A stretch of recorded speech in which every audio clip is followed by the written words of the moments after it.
그래서 저희 업계에서는 흔히 약쟁이들은 의리가 없다 이런 얘기들 많이 해요. 안녕하세요, 고현의 법률 꿀팁입니다. 오늘 해볼 이야기는 박유천 황하나와 마약 투약 이야기입니다. 박유천 황하나 사건 아시죠? 동방신기의 박유천과 모 회사의 사주의 손녀라는 황하나, 이 두 사람에 대해서 마약 투약 혐의에 대해서 유죄가 선고됐고, 검찰이 이 황하나에 대해서 항소를 제기했네요. 항소를 제기하면서 황하나가 일부 혐의를 부인했고 기소의 전력이 있다 라는 걸 이유로 들었어요. 판결이 선고되었을 때 피고인도 법원의 판결이 부당하거나 자신에게 선고된 형량이 세다고 생각하면 항소를 제기할 수 있는데, 검사도 마찬가지예요. 검사도 그런 이유로 항소를 제기한 겁니다. 자, 그럼 1심 판결에 대한 기사를 한번 볼까요? 자, 1심 판결에 대한 기사인데, 자, 반성하면 끝, 박유천 황하나 집행유예, 싸늘한 여론, 마약류 관리에 관한 법률 위반, 황하나에게 징역 1년, 집행유예 2년, 보호관찰과 약물치료 강의 40시간, 추징금 220만 560원. 박유천의 경우에는 징역 10월, 집행유예 2년, 추징금 140만원. 보통 이 마약 사건에 대해서는 추징금이 보통 따라 붙고요. 이렇게 보호관찰과 약물 치료가 따라 붙는 경우도 있고 안 따라 붙는 경우도 있습니다. 그리고 이 두 사람 다 집행유예가 붙었죠. 자, 집행유예에 대해 잠깐 얘기를 해보자면, 이 집행유예는 이 유예기간 동안에 특별한 사고를 안 치면 이 유예기간이 경과한 때 이 선고한 유죄 판결, 그러니까 징역 1년이죠. 황하나 같은 경우는 이 판결 자체 효력을 상실하게 하는 거예요. 없는 걸로 만들어준다는 얘기예요. 자, 반대로 그럼 이 유예기간 동안 사고를 치면 이 징역 1년을 살아야 된다는 얘기예요. 자, 유예기간 동안 어떤 사고를 치면 선고받은 형을 살아야 될까요? 금고 이상의 형을 선고받아서 확정된 때예요. 금고는 징역이랑 거의 똑같다고 보시면 돼요. 벌금은 포함 안 되고 이 기간 내에 징역형이나 금고형에 해당하는 죄를 범해서 그 형이 확정까지 돼야 돼요. 대법원까지. 만약에 그렇게 되면 그 형에 추가로 징역 1년 혹은 징역 10월을 살아야 되는 거예요.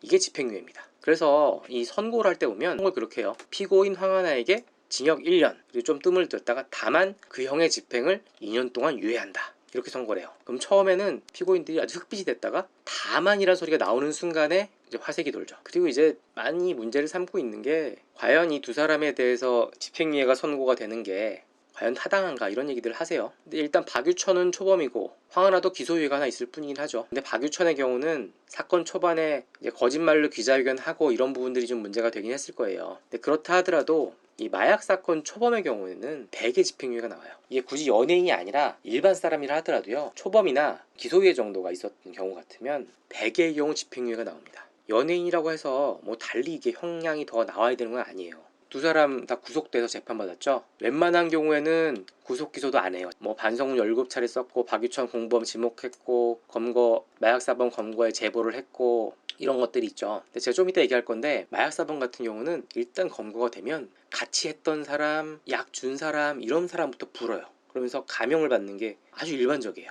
그래서 저희 업계에서는 흔히 약쟁이들은 의리가 없다 이런 얘기들 많이 해요. 이 사건 말고 올해 터졌던 마약 사건이 로버트 할리 사건이죠. 근데 뭐 그런 기사가 하나 있어요. 무슨 외국에 있는 교수가 경찰이 로버트 할리의 마약 진술 강요를 했다, 뭐 이런 얘기들을 했는데, 연합뉴스와 국제통화에서 그런 얘기를 해요. 6개월 전 경찰의 다른 연예인이 마약 혐의로 체포됐다. 그 연예인의 이름을 알지 못하지만 그가 잡혔을 때 경찰이 마약을 한 다른 사람들 이름을 대면 형량을 가볍게 해주겠다며 회유했다라고 설명했다. 마약 수사는 원래 이렇게 하는 거예요. 일단 마약 사범 잡히면요, 소변 검사 먼저 하고 그 다음에 모발 검사하죠. 그래서 양성 반응 나오면 당연히 영장 청구하겠죠. 그 과정에서 같이 마약한 사람들, 이런 사람들 불면 감형해주고, 수사를 기본적으로 그렇게 하는 거예요. 자, 침대 밑에서 마약이 나온 게 뭐 말이 안 된다라고 주장하는데, 뭐 경찰이 증거 조작을 했다면 모를까? 글쎄요. 다만 이 사건에서 가장 문제가 됐던 거는 경찰이 로버트 할리를 아우팅 시킨 거죠. 그거는 인권 침해예요. 동성애에 대해서 호의적이냐 호의적이 않냐를 차치하고서라도 그런 식으로 개인 사생활 영역을 함부로 경찰이 노출시키면 안 되는 거죠. 그 부분은 문제가 좀 있었던 부분이에요. 자, 법률 꿀팁 도움이 되셨나요? 도움이 되셨다면 구독하기 눌러주시면 감사하겠습니다.